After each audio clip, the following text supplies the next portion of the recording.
Bam! There's too many times in our life that we allow things to control us. Things happen to us for a reason. Every time a day is hard, we have to learn from it. Every time there's a struggle, there's a concern, there's an issue, there's a catastrophic event, we learn from it. We get stronger from it. We don't sit here and go in a ball and quit. You have to not quit. You have got through every single thing before. That's why you're still here. I've got family members, I told you, that struggle with depression really bad. I recently, about 8 months ago, people think, oh, your life's great. You got a successful business. That's true. But the more things you have in life, the more depressed you can be.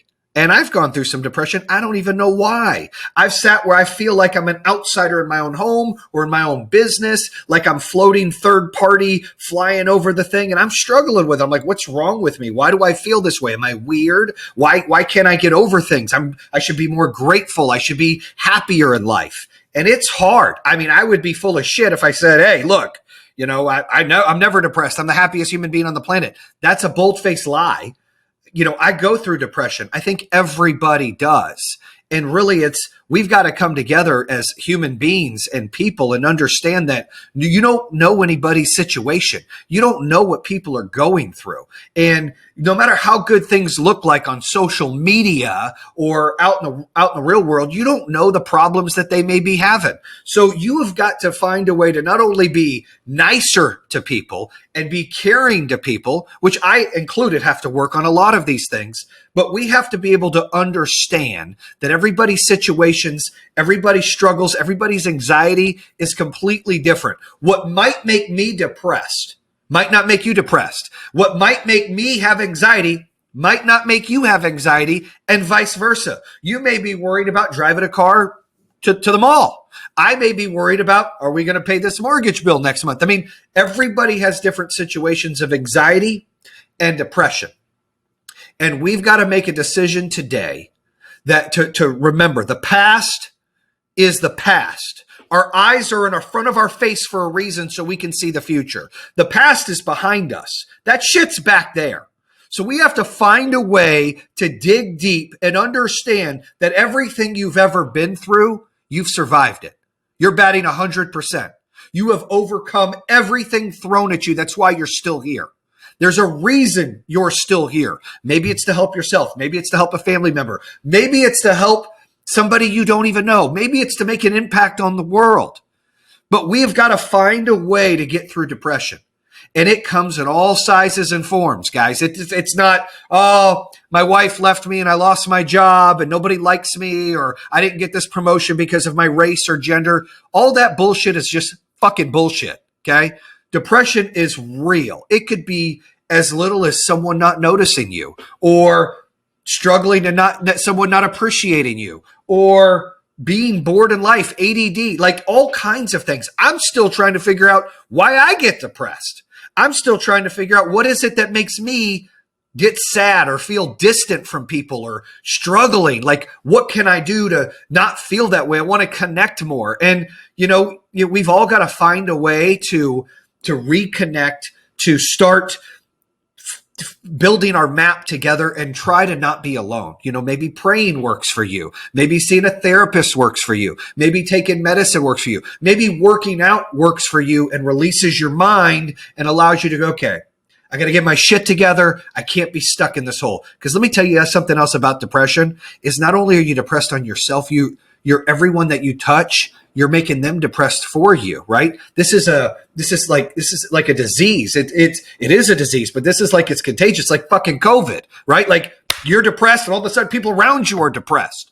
We've got to find a way to really find a way to be happy again. Look at your kids, appreciate them more. Look at your spouse, appreciate them more. Look at your family members, appreciate them more. Appreciate the things that you've got in life, that you're still breathing, that you're still alive. Material stuff, that's just that. It's just shit.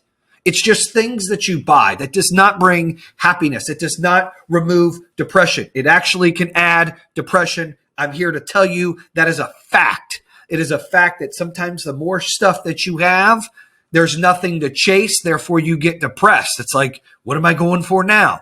And you have got to find something within to try to get over depression. You have got to dig deep. You've got to take the tools in life and be able to say, okay, I'm going to handle this thing. I always say no elevator in life, right? You got to take the steps. How am I going to challenge and tackle this thing one step at a time? I'm going to get up today, and rather than be like, fuck, it's cloudy out or the day is bad, be like, you know what? I'm breathing and the air smells amazing outside. Start saying little positive things to yourself.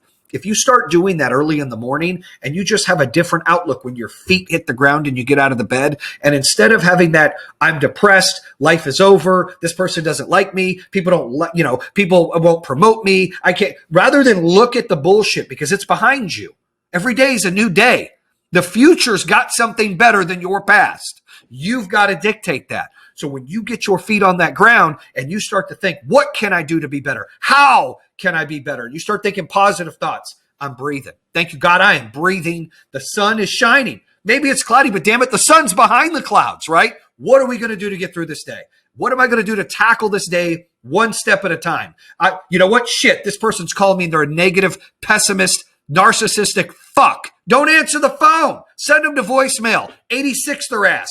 Nobody wants to hear negative shit. Part of our problem is we're around negative people, and all they do is negative shit, negative shit, negative shit. And this is what happens. We end up being negative like that and listening to that nonsense. It's like watching the news. No matter what channel you watch, whether you watch CNN or Fox, it's all negative shit. Nobody on the news goes, oh my goodness, look at this female lady that just, dropped out of high school but opened this business and she's building a school to help people. Like, nobody talks about positive shit. It's always negative shit. So really it's you versus the world. You have got to step up and say, hey, I don't want to hear any of that noise. I'm going to do what's good for me. Like I said, maybe it's praying, maybe it's meditating, maybe it's stretching, maybe it's yoga, maybe it's exercise, but my advice to you, what I like to do for me, say positive things in my head every day. Say positive things to myself every day. You know what? This day's going to get better. You know what? I'm going to do better today. You know what? I'm not going to get focused on what's not good in my relationship or my business or my friendship. I'm going to focus on what is good. How can I focus on the good and not the bad? How can I stay positive to align? Because let me tell you something. It's mind over matter every single day. Every single day you can pick on how you look at something. We all know glass half full, glass half empty. You choose how you react to things. And if you can start changing those reactions one step at a time, and you can start changing those thoughts one step at a time, I'm not going to be able to cure your depression. I don't think anything can, but you can control it. You can control it and mitigate it to keep it smaller. To make it, when it happens, you get a reset button and go, oh shit, overload, I need to redo this. How do I grab my thoughts? How do I get to the next step in life and not be stuck of what's going on? How can I look forward and not behind me? And as long as we all start tackling this one little step at a time, just make small changes, guys. I mean, I was telling my son, yesterday, I think it was, he was asking about, could he ever be faster? He gets upset because he's slow. I mean, he does great at football. I threw a few touchdowns yesterday. He's excited, but he's slow. He can't run. We got concrete feet in my family. I don't know what to tell you. So we're not fast. He gets a little depressed about that. And he's like, how can I get faster? I'm like, well, a lot of those other kids are fast because they run all the time. Well, they run all the time. Yeah, if they run all the time, you're making those muscles work out. If I lift all the time, I'm going to get more muscles, right? If I'm running, I'm stretching those legs out, I'm going to be faster because I'm running all the time. It's the same thing. I try to tell him, he gets negative and down. I'm like, if you think positive things, the things you're appreciative for and things that you can do great, and you focus on the goods, you don't get stuck in the bad. Your brain's like a muscle. It starts to go, okay, rather than be 70% negative shit and beating myself up and putting myself in a box or a swamp to feel really bad and blame myself or make excuses or play the victim, rather than do that, let me look at the positives I bring to the table. Let me focus on those. God made everybody completely different. I mean, this is how this works. I'm a true believer in attributes, right? We all get 100 attributes, period. And it's like a damn video game when you make an avatar, right? You might have someone that's really good looking, but not very smart, or someone that's really strong, but not very fast, or someone that's really tall, but you get all these attributes. And I believe everybody's made equally, but you got different goods and different bads about you as a human being. And I just think that's really true. And I think, some people have, confidence, and, confidence is key. You could be, a 7 in looks and have confidence and all of a sudden be a 9, right? Or you could be really a 10 in looks, but then you're an asshole. So now your internal part's a 2, right? But that's how you were made. And you've got to learn to take the attributes that you were given in life and work on the ones that you're really good at to make them even better, and then focus on those ones you're not good at slowly to trickle up to get better.